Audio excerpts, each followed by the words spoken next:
Hello students, मैं आपका Pradeep sir. आज हेलो अल्केन एंड हेलो एराइंस के लेक्चर 7 में आपका वेलकम करता हूं। आज हम पढ़ने जा रहे हैं chemical reaction of haloalkanes का पार्ट 4 और इसमें हम पढ़ेंगे एलिमिनेशन रिएक्शन का वॉल्यूम 2। तो चलिए हम लोग स्टार्ट करते हैं।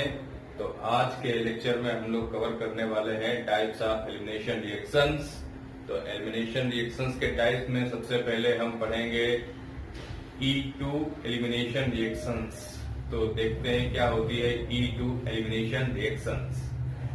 देखिए, मैकेनिज्म ऑफ एलिमिनेशन रिएक्शंस, इसमें बाई मॉलिक्यूलर एलिमिनेशन रिएक्शंस, इसको शॉर्ट फॉर्म में E2 रिएक्शंस बोलते हैं। E2 क्यों बोलते हैं ये मैं अभी आपको थोड़ी देर में आपको समझाता हूं क्यों बोलते हैं, पहले इसको समझिए। When the rate of an elimination reaction depends upon the concentration of a substrate and the base, the reaction is of second order and represented as E2। Means क्या हुआ इसका? मीन्स ये हुआ कि इस रिएक्शंस का जो रेट है वो इसके कंसंट्रेशन सबस्ट्रेट के कंसंट्रेशन पे और इसके बेस के कंसंट्रेशन पे डिपेंड कर रहा है। ठीक इसी तरह से हमने SN2 रिएक्शन पढ़ी थी, उसमें भी उस रिएक्शन का जो रेट था वो सबस्ट्रेट और उसके बेस उसके न्यूक्लियोफाइल के कंसंट्रेशन पर क्या कर रहा था? डिपेंड कर रहा था। उसी तरीके से ये भी जो है इसका रेट ऑफ कंसंट्रेशन किस पे डिपेंड कर रहा है? सबस्ट्रेट पे जो है एल्किल हैलाइड, तो इसका 1 हुआ, और इसका जो है बेस है तो इसका भी 1 हुआ, तो 1 + 1, तो ऑर्डर कितना हुआ? 2। तो इसका मतलब क्या हुआ? सेकेंड ऑर्डर की रिएक्शंस है। तो इसलिए सेकेंड ऑर्डर की रिएक्शन होने के कारण इसे 2 लिखा, और E का मतलब है एलिमिनेशन। तो इसका फुल फॉर्म क्या हो गया? By molecular elimination reaction. तो ये बिल्कुल SN2 की तरह होती है। ठीक है, उसमें भी हम स्ट्रांग बेस लेते थे, यहाँ पर भी हम स्ट्रांग बेस लेंगे, लेकिन वहां पर हम स्ट्रांग बेस को गुड न्यूक्लियोफाइल बोलते थे और यहाँ पर हम लोग बेस को स्ट्रांग बेस बोलेंगे। जब हम गुड न्यूक्लियोफाइल लेंगे तो सब्स्टिट्यूशन रिएक्शन हो जाएगी, SN2 हो जाएगी, और जब स्ट्रांग बेस लेंगे तो क्या हो जाएगी? एलिमिनेशन रिएक्शन हो जाएगी। अब कहां पर एलिमिनेशन होगी, कहां पर जो है सब्स्टिट्यूशन होगी, क्योंकि न्यूक्लियोफाइल जो होता है वो बेस ही होता है। तो इसके लिए मैं आपको एक लेक्चर अलग से बनाऊंगा जहां पर मैं एलिमिनेशन और सब्स्टिट्यूशन का क्या करूंगा? कंपैरिजन करूंगा। तो वहां पर मैं आपको अच्छे से समझाऊंगा स्टेप बाय स्टेप कि कैसे जो है हम पहचानेंगे कौन सी एलिमिनेशन है और कौन सी क्या है सब्स्टिट्यूशन रिएक्शंस है।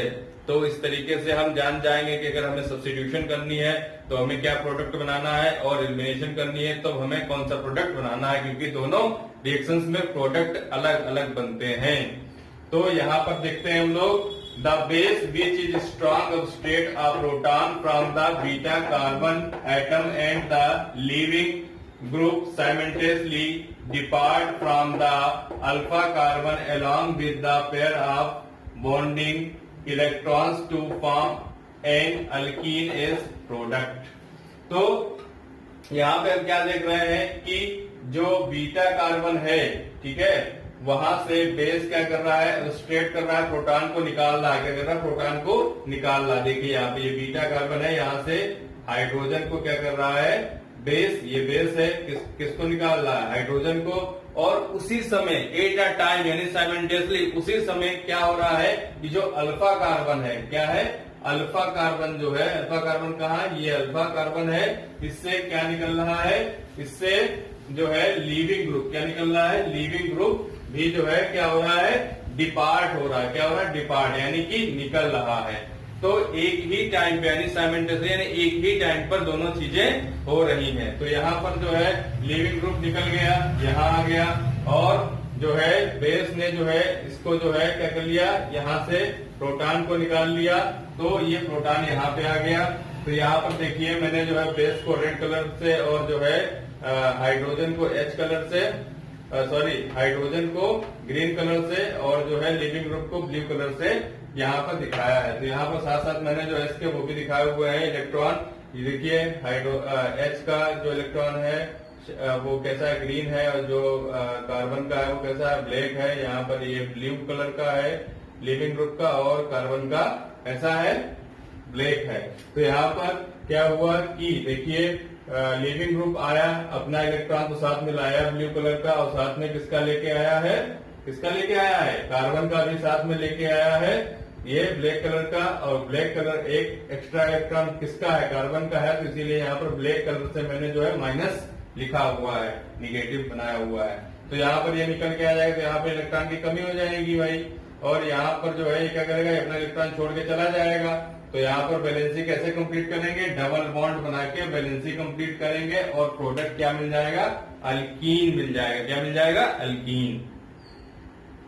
अब ये जनरल रिएक्शन आपने देखी, अब मैं इसके आपको मैकेनिज्म समझाता हूँ। मैकेनिज्म देखिए, मैकेनिज्म में क्या हो रहा है, ये जो H है, बीटा कार्बन का जो H है, इसके ऊपर जो है क्या किया, बेस ने अटैक किया और इस हाइड्रोजन को एज अ प्रोटॉन के फॉर्म में निकाल लिया। ठीक है, प्रोटॉन के फॉर्म में निकाल लिया, और यहाँ से जो है क्या हो गया, ये Br जो है निकल गया। तो यहाँ पर जो है जब बैलेंसी जो है वो किससे कंप्लीट हुई, ये वाला जो बॉन्ड था इसने जो है यहाँ पर क्या कर लिया, शिफ्ट हो गया और डबल बॉन्ड बना लिया। अब इसकी जो मैकेनिज्म है वो सिंगल स्टेप में हो रही है, इसमें ट्रांजिशन स्टेट भी है। तो ट्रांजिशन स्टेट में ये दिखाया गया है कि जिस समय ओ हाइड्रोजन के साथ में बॉन्डिंग कर रहा था, यानी कि हाइड्रोजन के साथ बॉन्ड फॉर्म हो रहा था, उसी समय जो है लिविंग ग्रुप का कार्बन के साथ में बॉन्ड क्या हो रहा था, ब्रेक हो रहा था। यानी कि ये Br यहाँ से डिपार्ट करने की कोशिश कर रहा था, और जो है OH यहाँ पर जो है H को अपने साथ में जोड़ने की कोशिश कर रहा था एक ही टाइम पे। जब ये चला गया और ये इसके साथ में चला गया, तो ये बॉन्ड कहाँ पे आ गया, ये बॉन्ड आ गया यहाँ पर, और यहाँ पर डबल बॉन्ड फॉर्म हो गया। तो ट्रांजिशन स्टेट से आपको पता चला होगा। ठीक है, ये मैकेनिज्म बिल्कुल उसी तरीके से है जिस तरीके से SN2 की मैकेनिज्म थी।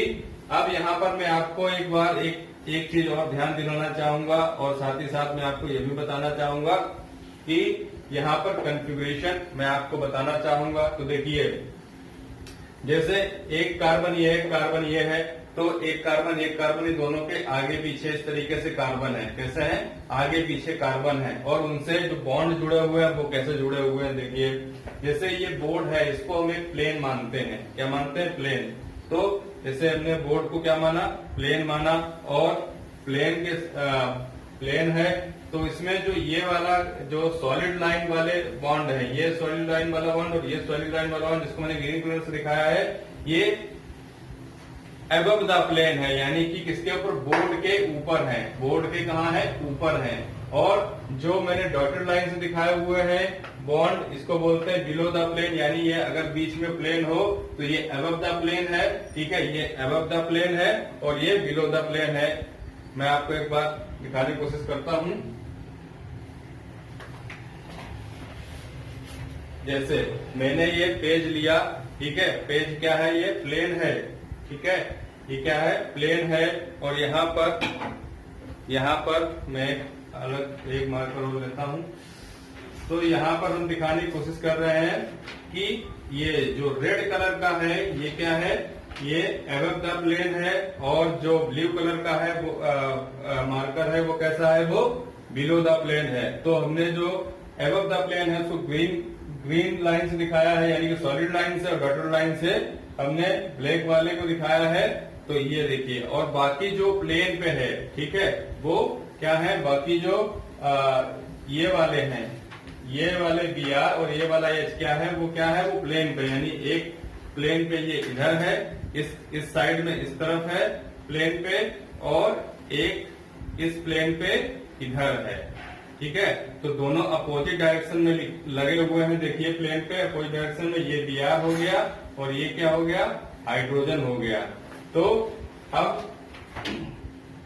अब मैं यहाँ पे आपको ये बताना चाहता हूँ कि क्यों बेस ने केवल इस हाइड्रोजन को ही निकाला, इन हाइड्रोजन्स को क्यों नहीं निकाला?